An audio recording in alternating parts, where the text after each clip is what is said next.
Hey y'all, I want to give a quick first impressions of Battle of Britain, the new game in the Undaunted series from Trevor Benjamin and David Thompson, publisher from Osprey Games. Now let me preface, I have been a fan of the Undaunted series since it first came out years ago. In fact, I got to sit down with David at Origins and play a game before it even came out. So the idea of basically replicating sort of a miniatures war game with tokens and deck building really got my attention, and it has held it ever since then. I've played them all, spent many hours playing the Undaunted series, but I have been craving for a game that has like ships or planes, and I kept bugging David about this to eventually where he got to the point, it's like, fine, if I make one, will you leave me alone? The answer is yes. All right, now even though I've only played one game of this, I'm just going to give my thoughts on the major mechanisms that are way different than the original Undaunted series. So if you've played Undaunted, you know that the map is made up of square tiles, and the tokens on there, basically when they move, they can move any direction they want, and when they attack, they can basically see 360 degrees, so they can aim anywhere they want to. That is totally changed with the Battle of Britain, because in here, your tokens are planes. And the square tile maps are replaced with hex tile maps, which is more of that typical hex miniature style game. And now the tokens basically point. They have to point in one direction, because when they move, they have to move in the direction that they're pointing. Now they'll always be pointing to one side of a hexagon. And when you play an aircraft's card, you always have to move. Again, very thematic. There's no helicopters in this game. So when you activate the token, it must move, and it must move in the direction that it's pointing. Now, after that, you have the option to maneuver or attack with the first scenario planes that I played. Maneuver is basically how you change your course. So after you move one hex tile, you have the option of taking your token and pointing it directly to the edge to the left or right where you're currently pointing. So that's how you change the direction that you want the plane to fly.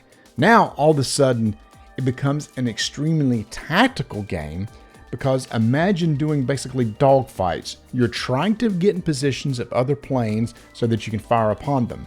Speaking of shooting, most of the planes can only fire in one direction. Most of the tokens will have a dotted line showing what the firing line is. So say, for example, it's firing right out the front. Well, you basically going to do a line of sight tracking in a straight line to see if you can see your target. If so, you can fire on it.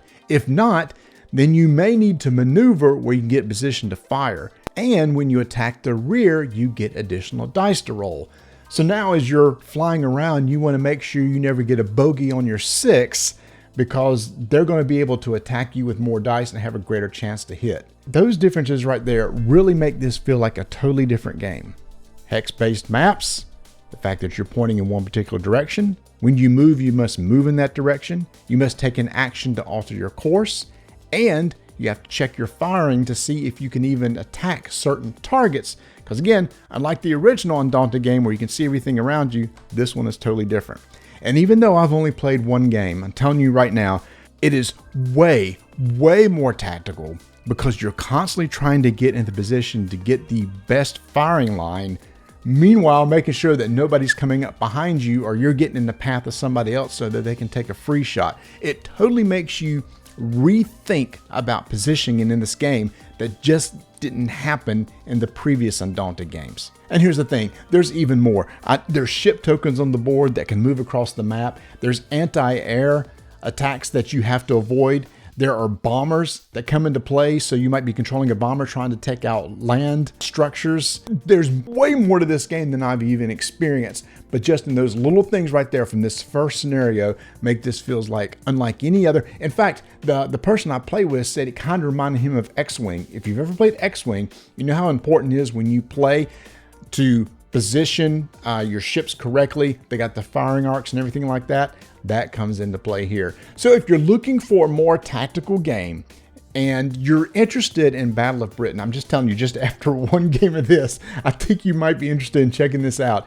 It is different enough from the other series, and I cannot wait to dig into the other scenarios and use the other aircraft that's involved in the game. So what are your thoughts? Are you interested in Undaunted Battle of Britain? Let me know in the comments. That wasn't too bad for unscripted, was it?